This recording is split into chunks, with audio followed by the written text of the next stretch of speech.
warahmatullahi wabarakatuh. Perkenalkan, nama saya Alia Muhibah, NIM 4301020084. Saya di sini akan menerangkan materi pertama, yaitu tentang sistem informasi manajemen. Perencanaan sistem informasi. Definisi sistem.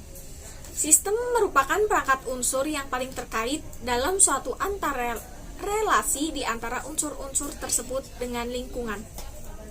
Ada pendapat lain, yaitu sistem adalah setiap kesatuan secara konseptual atau fisik yang terdiri dari bagian-bagian dalam keadaan saling tergantung satu sama lainnya. Kemudian syarat-syarat sistem ada 5. Yang pertama, sistem harus dibentuk untuk menyelesaikan tujuan. Yang kedua, elemen sistem harus mempunyai rencana yang ditetapkan. Yang ketiga, adanya hubungan di antara elemen sistem. Dan yang keempat, unsur dasar dari proses arus informasi, energi, dan material lebih penting daripada elemen sistem. Dan yang terakhir, tujuan organisasi lebih penting daripada tujuan elemen. Secara garis besar, sistem dapat dibagi menjadi 2, yaitu ada sistem fisik sama sistem abstrak. Sistem fisik adalah kumpulan elemen-elemen atau unsur-unsur yang saling berinteraksi satu sama lain secara fisik, serta dapat diidentifikasikan secara nyata tujuan-tujuannya.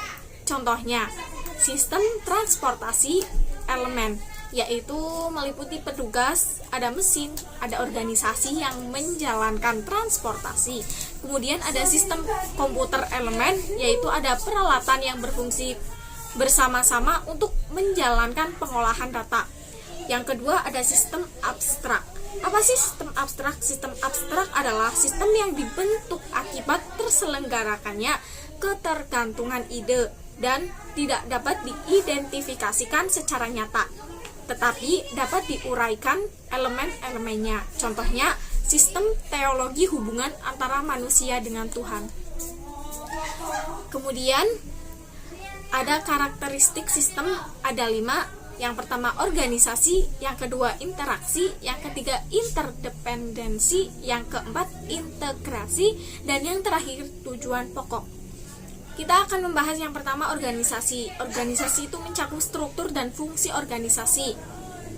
Kemudian fungsi organisasi tidak akan berjalan tanpa adanya fungsi dari setiap bagian maupun subbagian. Kemudian yang kedua ada interaksi, saling berketerhubungan antara bagian yang satu dengan lainnya.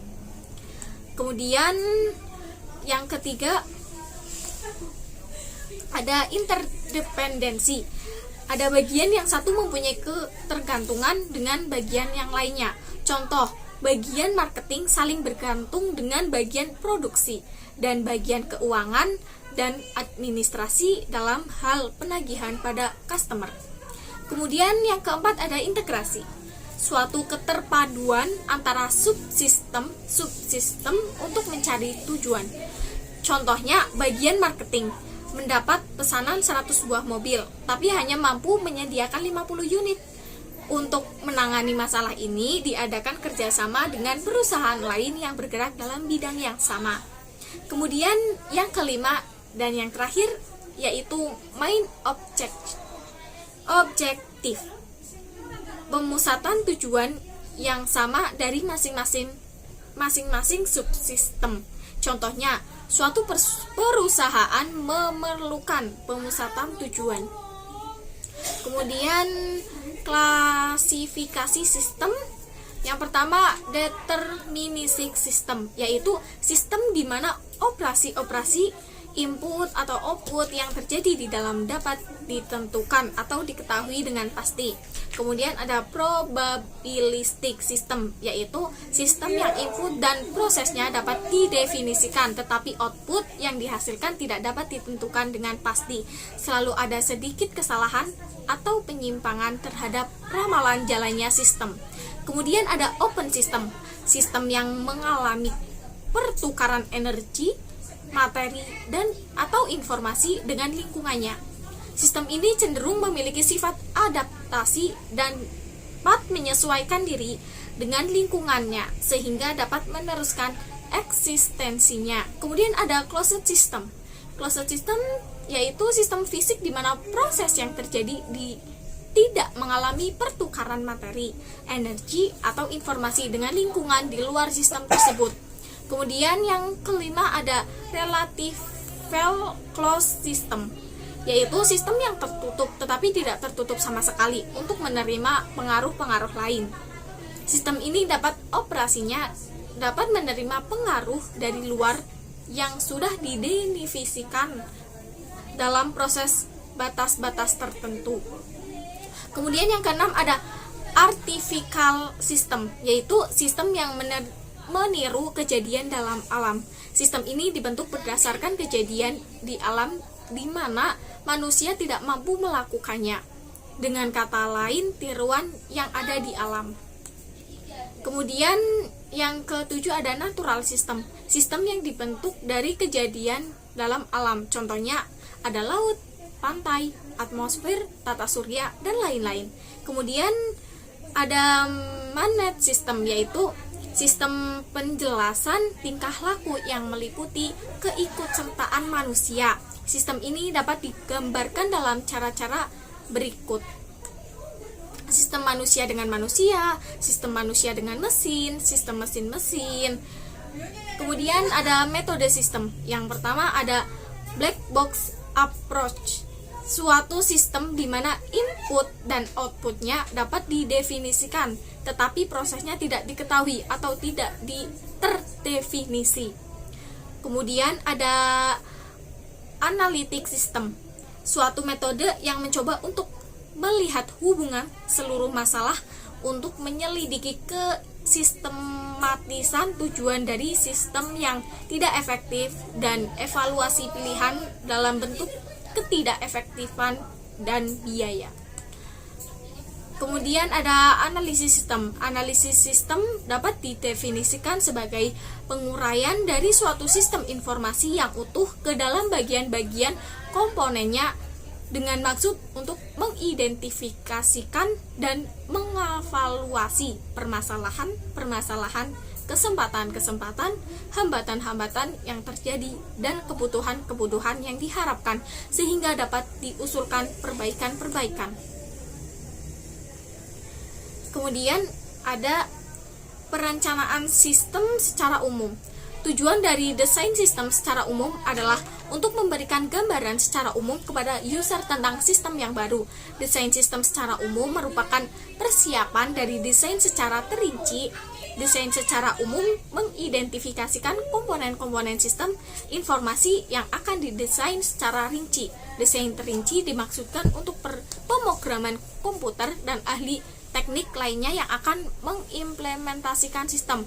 Tahap desain sistem secara umum dilakukan setelah tahap analisis sistem selesai dilakukan dan hasil analisis disetujui oleh manajemen.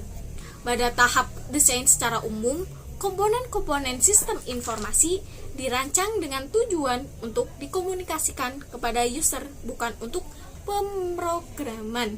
Komponen sistem informasi yang didesain adalah model, output, input, database, teknologi, dan kontrol.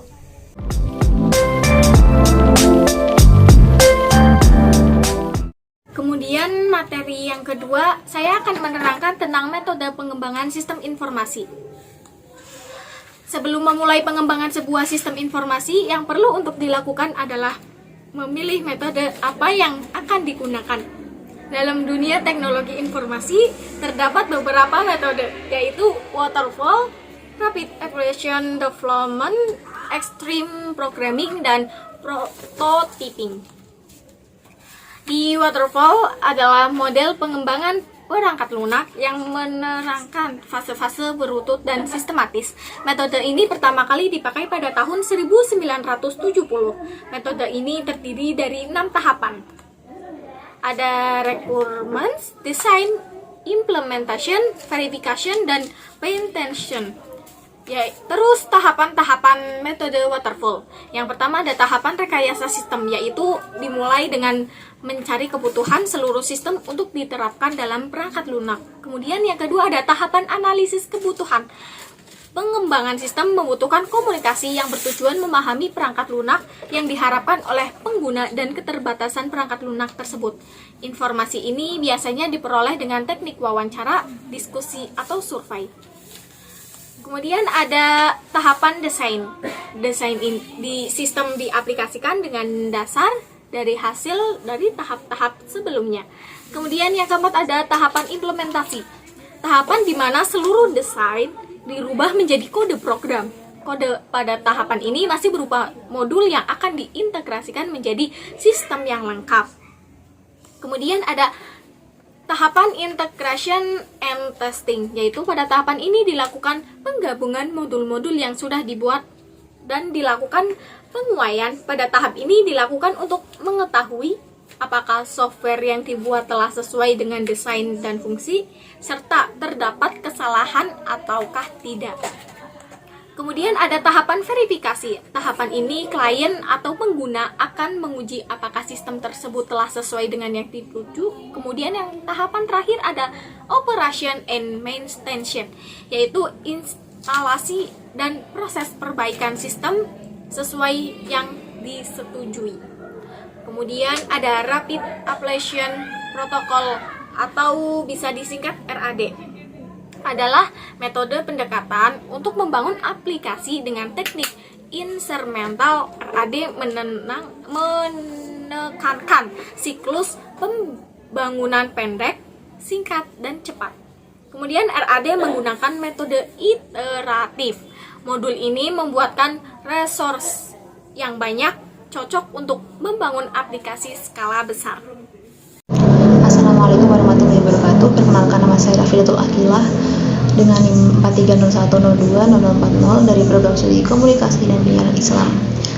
Dan di sini saya akan menjelaskan materi tentang perancangan SIM, yaitu yang selanjutnya ada RAD atau Rapid Application Protocol adalah merupakan metode pendekatan untuk membangun aplikasi dengan teknik incremental, dan RAD juga menekankan siklus pembangunan yang pendek, singkat, dan cepat. Dan penerapan Rapid Application Protocol yaitu pemrogramannya berbasis komponen hukum prosedural, pembangkitan kode semi otomatis atau otomatis, dan bekerja secara tim. Dan selanjutnya ada Extreme Programming adalah metode pengembangan yang cepat, efisien, berisiko rendah, fleksibel, terprediksi, saintifik, dan menyenangkan. Dalam Extreme Programming juga terdapat Core Value Extreme Programming yang mencakup 3, yaitu ada Communication, Simplicity, dan Feedback. Dan yang terakhir yaitu Prototyping. Prototyping merupakan metode pengembangan sistem yang didasarkan pada working model. Dengan menggunakan metode ini, proses pengembangan menjadi lebih cepat dan ekonomis. Dan dalam prototyping juga terdapat kelebihan dan kekurangannya. Adapun kelebihannya yang pertama yaitu user berperan aktif dalam mengembangkan sistem.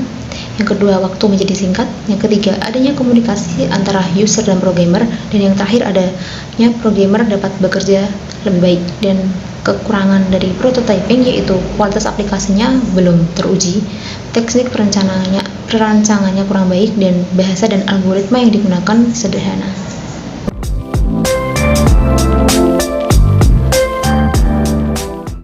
Materi yang ketiga yaitu tentang metode pengembangan sistem informasi. Yang pertama ada metode spiral. Metode spiral merupakan salah satu metode yang dapat digunakan dalam pengembangan perangkat lunak. Mode spiral merupakan penggabungan antara model prototyping dan model waterfall. Dan adapun fungsi dari metode spiral yaitu untuk melakukan perubahan, penambahan, dan pengembangan perangkat lunak dengan memaksimalkan aspek kecepatan dan ketepatan berdasarkan keinginan dan kebutuhan penggunanya. Dan tahap-tahap dalam metode spiral model ini yaitu yang pertama ada tahap liaison yang memperbaiki dan mengembangkan software. Yang kedua ada tahap planning yaitu perencanaan. Yang ketiga ada tahap analisis risiko untuk mengidentifikasi risiko yang akan terjadi. Dan yang terakhir ada tahap evaluasi. Dan yang selanjutnya ada metode phase atau Framework for the Application to System Technique. Dan dalam phase ini terdapat beberapa fase-fase, yaitu yang pertama ada scope definition, yaitu definisi lingkup. Yang kedua adalah problem analisis atau analisis permasalahan. Yang ketiga adalah recruitment analysis, yaitu analisis kebutuhan. Yang keempat ada logical design atau desain logis. Yang kelima ada decision analysis atau analisis keputusan. Yang keenam ada physical of sign, yaitu desain logis. Yang ketujuh construction dan testing. Dan yang terakhir ada installation dan delivery.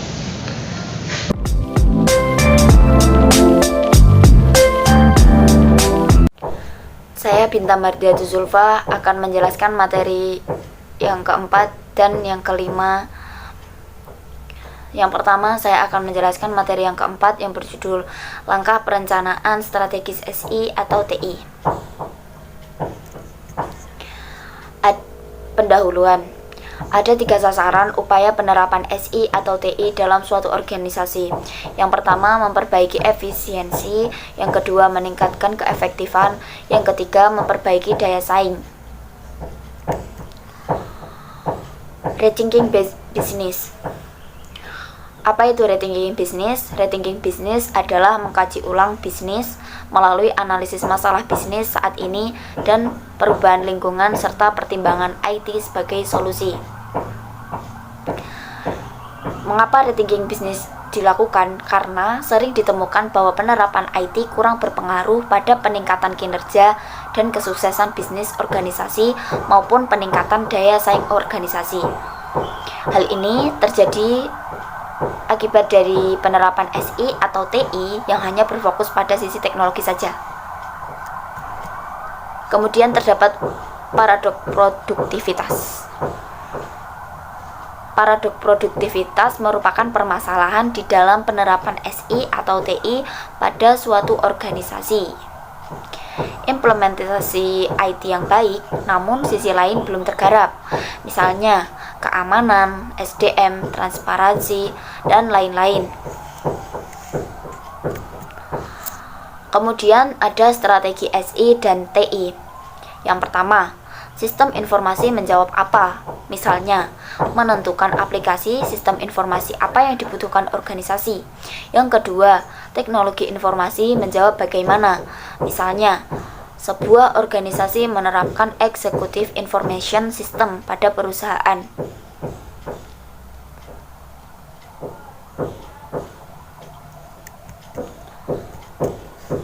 Untuk menentukan strategi SI atau TI yang dapat mendukung pencapaian visi dan misi organisasi, maka diperlukan pemahaman tentang strategi bisnis organisasi.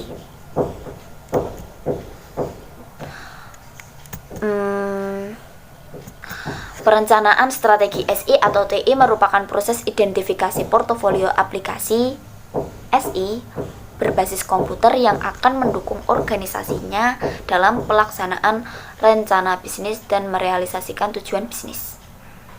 Perencanaan strategi SI atau TI mempelajari pengaruh SI atau TI terhadap kinerja bisnis dan kontribusi bagi organisasi dalam memilih langkah-langkah strategis. Perencanaan strategis SI atau TI menjelaskan berbagai tools, teknik, dan kerangka kerja bagi manajemen untuk menyelaraskan strategi SI atau TI dengan strategi bisnis, bahkan mencari kesempatan baru melalui penerapan teknologi yang inovatif. Karakteristik dari perencanaan strategis SI atau TI antara lain. Yang pertama, keunggulan strategis.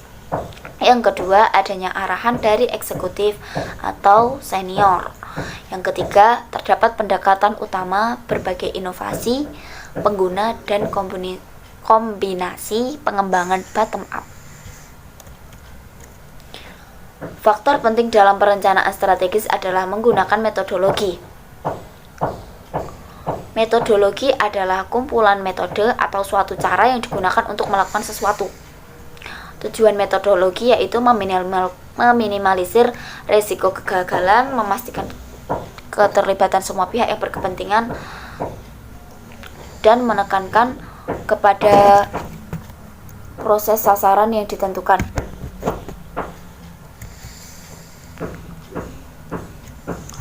Metodologi versi ini terdiri dari tahapan masukan dan keluaran.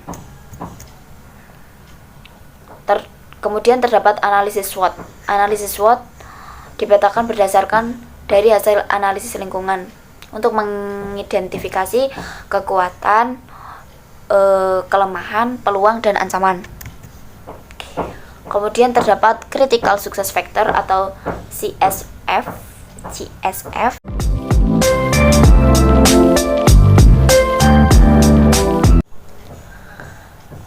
Materi yang kelima yaitu tentang manajemen resiko pengembangan SIM.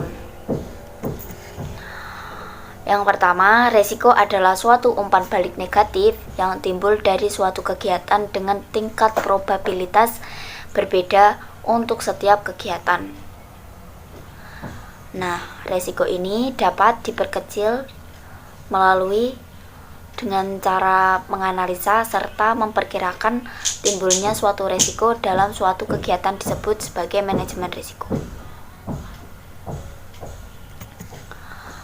Seiring dengan perkembangan teknologi informasi yang bergerak sangat cepat saat ini, pengembangan unit usaha berupaya menerapkan sistem informasi dalam organisasinya telah menjadi kebutuhan dasar dan semakin meningkat dari tahun ke tahun. Akan tetapi, pola pembangunan sistem informasi yang mengindahkan faktor resiko telah menyebabkan beberapa organisasi yang mengalami kegagalan menerapkan teknologi informasi atau meningkatnya nilai investasi dari plafon yang seharusnya. Hal ini juga dapat menghambat proses pencapaian. Pada dasarnya, faktor risiko dalam suatu perencanaan sistem informasi dapat diklasifikasikan menjadi 4 kategori risiko. Yang pertama, katastrofik atau bencana. Yang kedua, kritikal. Yang ketiga, marginal atau kecil. Yang keempat, negligible atau dapat diabaikan. Adapun pengaruh atau dampak yang ditimbulkan terhadap suatu proyek sistem informasi dapat berpengaruh kepada A. Nilai untuk kerja dari sistem yang dikembangkan. Yang kedua, atau B. Biaya yang dikeluarkan oleh suatu organisasi yang mengembangkan teknologi informasi. C. Dukungan pihak manajemen terhadap pengembangan teknologi informasi. D. Schedule waktu penerapan pengembangan teknologi informasi. Suatu resiko perlu didefinisikan dalam suatu pendekatan yang sistematis, sehingga pengaruh dari resiko yang timbul atas pengembangan teknologi informasi pada suatu organisasi dapat diantisipasi dan diidentifikasi. System Development Life Cycle adalah suatu tahapan proses perancangan suatu sistem yang dimulai dari tahap investigasi, pembangunan, implementasi, operasi atau perawatan, serta tahap penyelesaian. Dari dasar tersebut, strategi penerapan manajemen risiko perlu mempertimbangkan dampak yang mungkin timbul dengan tingkat probabilitas yang berbeda untuk setiap komponen pengembangan sistem informasi. Pola pendekatan manajemen risiko juga perlu mempertimbangkan faktor-faktor pada sistem development life cycle yang terintegrasi, yaitu mengidentifikasikan faktor-faktor risiko yang timbul dan diuraikan di setiap tahap perancangan sistem yang tersusun sebagai berikut yang akan dijelaskan oleh teman saya, Syihab. Ya, saya ingin melanjutkan materi dari bab 5. Tahap 1, investigasi. Tahap ini suatu sistem didefinisikan menyangkut ruang lingkup pengembangan yang akan dibuat, yang semua perencanaan atas pengembangan sistem didokumentasikan terlebih dahulu. Nah, dukungan ini yang dibutuhkan dari manajemen risiko pada tahap ini adalah faktor risiko yang mungkin terjadi dari suatu sistem informasi diidentifikasikan termasuk di dalamnya masalah serta konsep pengoperasian keamanan sistem yang semuanya bersifat strategis.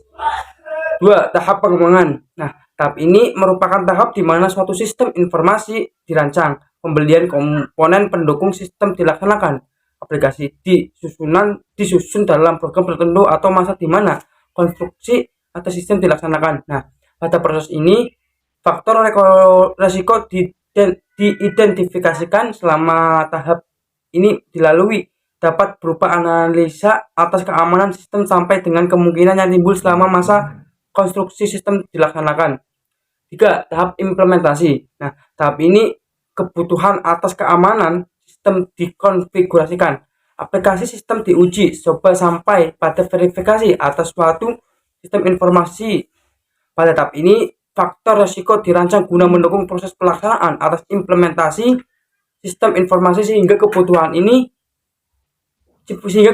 real di lapangan serta pengoperasian yang benar dapat dilaksanakan. 4.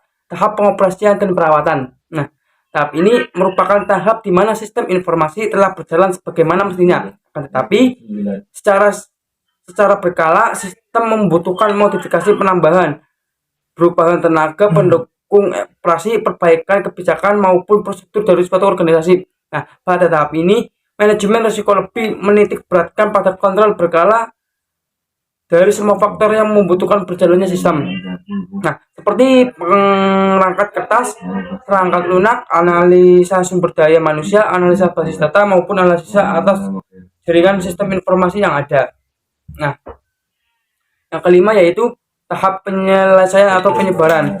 Tahap ini merupakan tahap di mana sistem informasi yang telah digunakan perlu dilakukan investasi baru karena unjuk kerja atas sistem tersebut telah berkurang, sehingga proses pemusnahan data, penggantian perangkat keras, perangkat lunak, ataupun berhentinya kegiatan atau kepindahan organisasi ke tempat yang baru.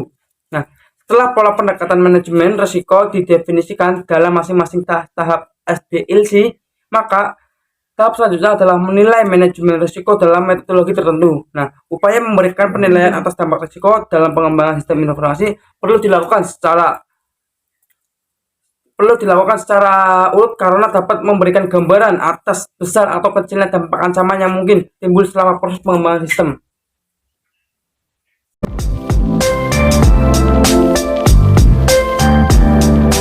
Ya, selanjutnya yaitu bab 6. Metode penilaian risiko. Nah, untuk menentukan kemungkinan risiko yang timbul selama proses pengembangan sistem informasi berlangsung, maka organisasi yang dimaksud mengembangkan sistem informasi perlu menganalisis beberapa kemungkinan yang timbul dari pengembangan sistem informasi tersebut. Adapun metodologi penilaian risiko pengembangan sistem informasi dapat diuraikan dalam 9 langkah yang tersusun sebagai berikut. Langkah 1 itu menentukan karakterisasi sistem. Nah, pada langkah pertama ini, batasan suatu sistem yang akan dikembangkan ataupun diidentifikasikan meliputi perangkat keras, perangkat lunak, sistem interface, dan data informasi. Nah, ya, langkah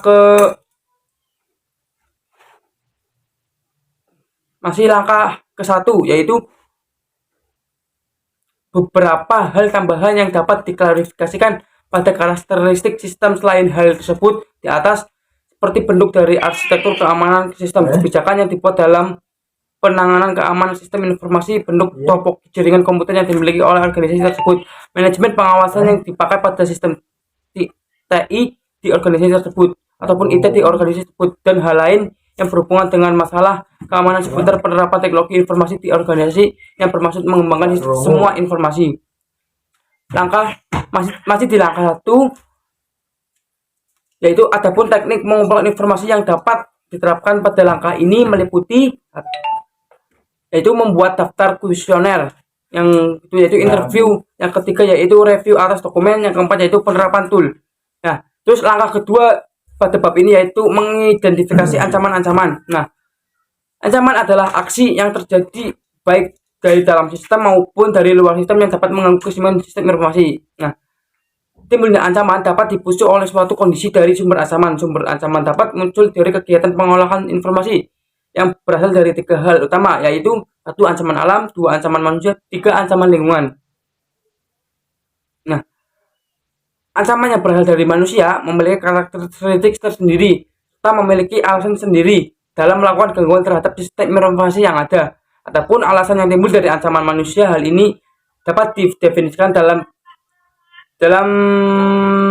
tabel berikut, yaitu hacker, kriminal, teroris, mata-mata, ataupun orang dalam organisasi. yang langkah ketiga yaitu pada bab ini yaitu identifikasi kelemahan. Nah, cacat ataupun kelemahan dari suatu sistem adalah suatu kesalahan yang tidak terdeteksi yang mungkin timbul pada saat mendesain, menetapkan prosedur, mengimplementasikan maupun kelemahan atas sistem kontrol yang ada sehingga memicu tindakan pelanggaran oleh sumber ancaman yang mencoba menyusup terhadap sistem tersebut. Nah, ataupun penerapan metode proaktif atau tersedianya karyawan yang bertugas untuk melakukan sistem tes dapat dipakai untuk mencek kelemahan sistem secara efisien, di mana hal tersebut tergantung pada keberadaan sumber daya atau kondisi IT yang bersifat kritis. Nah, ataupun langkah keempat dari bab ini yaitu analisa pengawasan. Nah, tujuan yang diharapkan pada langkah ini adalah untuk menganalisis penerapan kontrol yang telah diimplementasikan atau yang telah direncanakan. Bagi organisasi, langkah ini perlu untuk meminimalisasikan atau bahkan mengeliminasi probabilitas kemungkinan yang timbul dari sumber ancaman atau potensi kelemahan atas sistem yang ada. Nah, ataupun metode pengawasan pada langkah keempat antara lain metode pengawasan terdiri atas metode yang bersifat teknis maupun non-teknis. Metode pengawasan secara teknis itu merupakan salah satu upaya perlindungan secara organisasi dalam hal perlindungan terhadap perangkat keras komputer, perangkat lunak maupun mekanisme akses yang digunakan. Sedangkan metode yang non-teknis lebih ditekankan kepada pengawasan atas manajemen dan operasional penggunaan sistem IT di organisasi tersebut. Nah,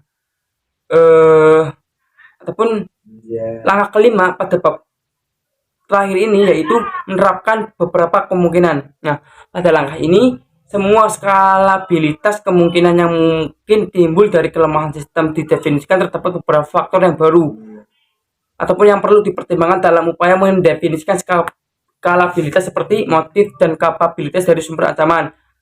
Nah, langkah yang keenam yaitu analisis dampak. Analisis dampak merupakan langkah untuk menentukan besaran dari risiko yang memberi dampak terhadap sistem secara keseluruhan. Penilaian atas dampak yang terjadi pada sistem berbeda-beda, di mana nilai dari dampak sangat tergantung pada tujuan sistem IT tersebut saat dikembangkan, kondisi sistem dan data yang bersifat kritis, sistem dan data yang bersifat sensitif. Nah, dampak yang ditimbulkan oleh suatu ancaman maupun kelemahan dapat dianalisis dengan mewawancarai pihak-pihak yang berkomponen sehingga didapatkan gambar-gambar kerugian yang ditimbul dari kelemahan tersebut.